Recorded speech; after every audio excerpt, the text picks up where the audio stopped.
திரும்ப பேரு திரும்ப பேரு திரும்ப பேரு திரும்ப பேரு ஒன்றிய அரசே மோடி அரசே ஒன்றிய அரசே மோடி அரசே மோடி அரசே பாஜக அரசே மோடி அரசே பாஜக அரசே மக்களை வதைக்கின்ற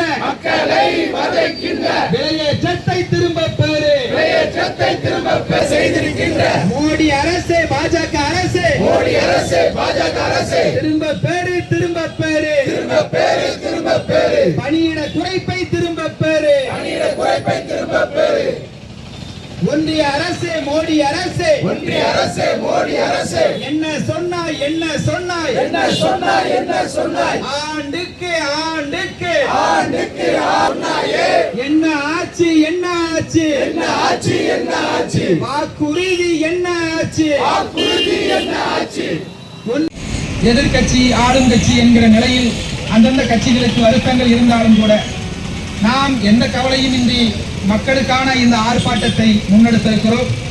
எனவே இன்றைக்கும் இடதுசாரிகளும் விடுதலை சிறுத்தைகளும் என்ன நிலைப்பாட்டை எடுக்கவிருக்கிறார்கள் என்பதை தான் ஒட்டுமொத்த தமிழகமும் உற்று நோக்கி கொண்டிருக்கிறது. உலகமும் அதைதான் எதிர்பார்த்து கொண்டிருக்கிறது. எனவே தலைவர்கள் சரியான நேரத்தில் சரியான முடிவை நம்முடைய அரசியல் வல்லமை நிறைந்த இடதுசாரி தலைவர்களும் தலைவர் எழுச்சி தமிழர் அவர்களும் முன்னெடுப்பார்கள்.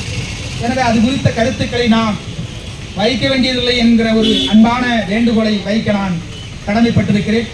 பிஜேபி அரசு இந்த கேஸ் சிலிண்டர் விலை உயர்வையும் பெட்ரோல் டீசல் விலை உயர்வையும் திட்டமிட்டு நடத்தி கொண்டிருக்கிறது. இன்னைக்கு கேஸ் சிலிண்டர் விலை உயர்வினால் பாமர மக்கள் மிகவும் பாதிக்கப்படுகிறார்கள். ஆனால் இந்த பிஜேபி அரசுக்கு ஏழை எளிய மக்களுடைய வாழ்வாதாரத்தை பற்றி எந்த விதமான கவலையும் இல்லை. இன்னைக்கு 2.5 கோடி வருடத்திற்கு 2.5 கோடி இளைஞர்களுக்கு வேலை உருவாக்கி கொடுப்போம் என்று சொல்லி ஆட்சிக்கு வந்த இந்த மோடி அரசானது அரசு துறையிலே வேலையை உருவாக்குவதற்கு பதிலாக இன்னைக்கு வேலையை திட்டமிட்டு அதை வழங்க விடாமல் தடுத்து வருகிறது. இன்னைக்கு ரயில்வே துறையில் ஒரு 30,000 இளைஞர்கள் உள்ளே போகக்கூடிய சூழல் இருந்த இந்த திட்டத்தை மோடி அரசானது அதை தடுத்து அதை சரண்டர் கொடுத்துள்ளது.